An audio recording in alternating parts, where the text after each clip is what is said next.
Maayong buntag sa inyong tanan.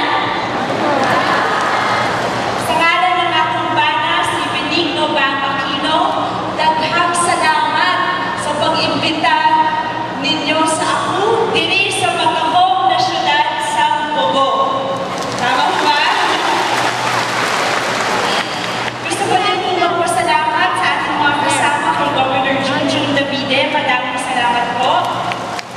Kay ang ating Vice Governor, Tita Agnes Magvale. Of course, kay Congressman Martinez at sa ating City Mayor Julie Martinez. Maraming salamat po.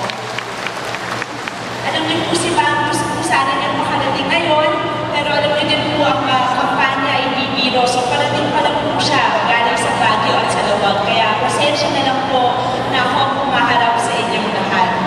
Ako nga pala po ay si Timmy Aquino, ang bagong-bagong asawa ni Bang Aquino.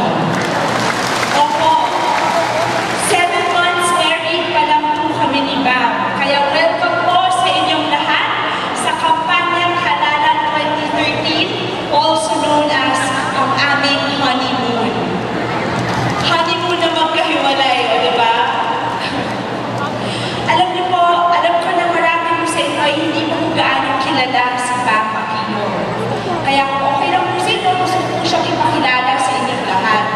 Si Bang Aquino po ay 35 years old, ang pinakabatang tumatakbo para sa Senado sa Team Pinoy.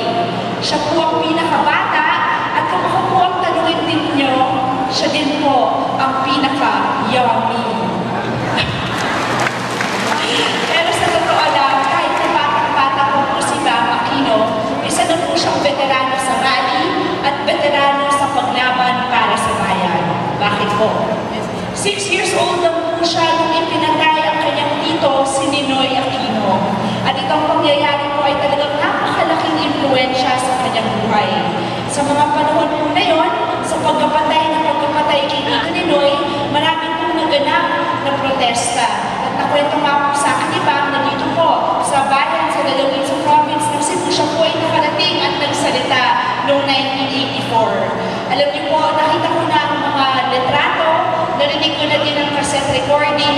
Si Bang Aquino ay napakaliit pamunon, tabatsin, kulot na kulot at napakataas pa po ng boses. Pero kinilabutan po ako dahil talagang buong tapang niyang hinarap ang hamon ng panahon na labanan ng diktatura.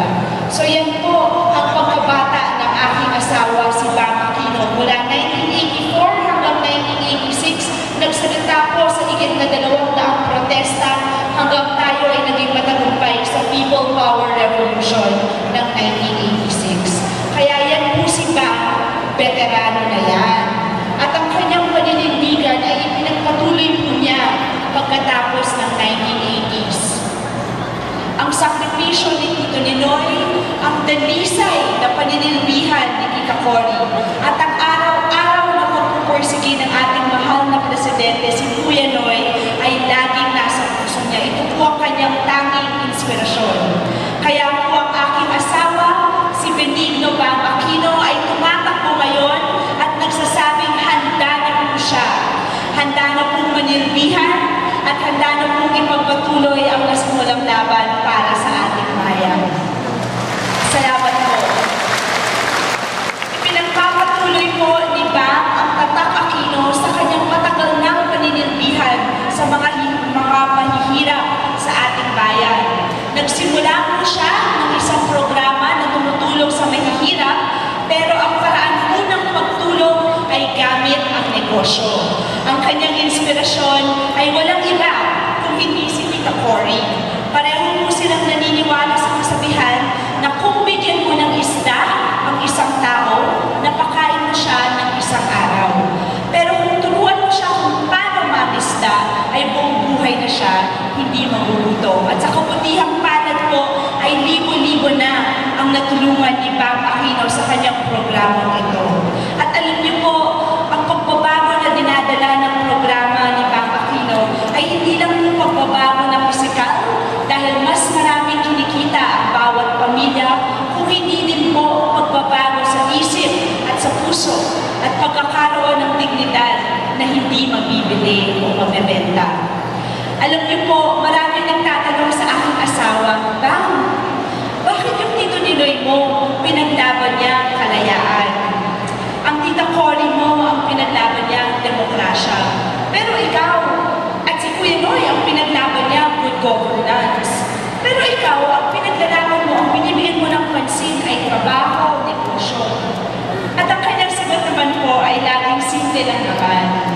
Alam niyo po, noong 1980s, ang hamon ng panahon ay ibalik ang demokrasya sa ating bayan. Noong 2010, ang hamon ng panahon ay ibalik ang tiwala sa gobyerno. E ngayong 2013, sana po sumasang-ayon kayo dito.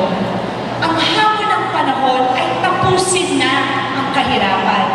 Kaya sisikapin ni Bam Aquino na ang bawat pamilyang Pilipino ay may trabaho, negosyo, kumikita at umaasenso. Salamat po.